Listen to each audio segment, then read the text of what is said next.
Another day, another basketball stories na naman ang pagkikwentuhan natin. At ngayon nga, yung pag-uusapan natin ang balitang makukuha pa nga daw ng Los Angeles Lakers si Al Horford. At ang balitang paraan para makuha pa ng Golden State Warriors si Lauri Markkanen. Dahil nga sa mga ginawang move ng Los Angeles Lakers na mga nagdaang linggo, ay tuluyan na rin naman nga silang nakabuo ng bagong super team kung saan posible nga daw pong buuhin ang kanilang starting five ni Luka Doncic, Austin Reeves, LeBron James, Rui Hachimura at DeAndre Ayton. Kaya nga, dahil sa ginawang ito ng Lakers ay marami nga sa kanilang mga fans ang sobrang natuwa.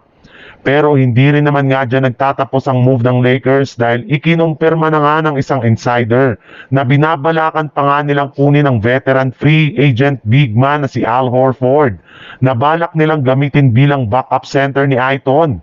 Sa kabila nga ng kanyang edad ay meron pa rin nga itong may bubuga sa loob ng court plus mababa lang naman nga ang kanyang kontrata kaya makakatipid talaga sa kanya ng husto ang Los Angeles Lakers.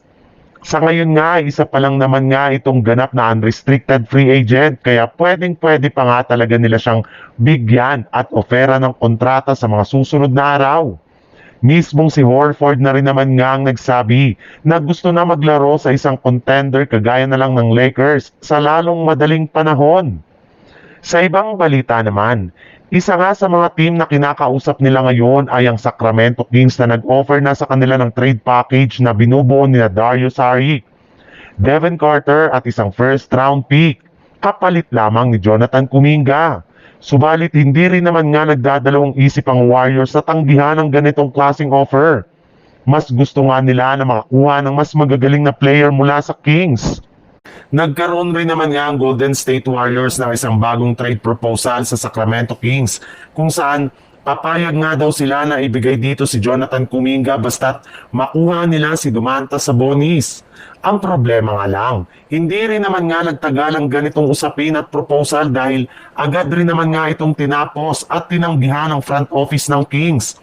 Matapos nilang sabihin na hindi available at wala silang balak na i-trade si Sabonis ngayong off-season. Kaya mukhang matagal-tagal pa nga na mag-uusap ang Kings at Warriors bago sila makabuo ng isang trade deal. At habang nakikipag-usap nga sila sa Golden State Warriors, ay nakikipag-negotiate rin naman nga sila sa Utah Jazz sa isang trade kung saan gusto nga nila ditong kunin si Lauri Markkanen kapalit sina Brandon Podziemski at Jonathan Kuminga.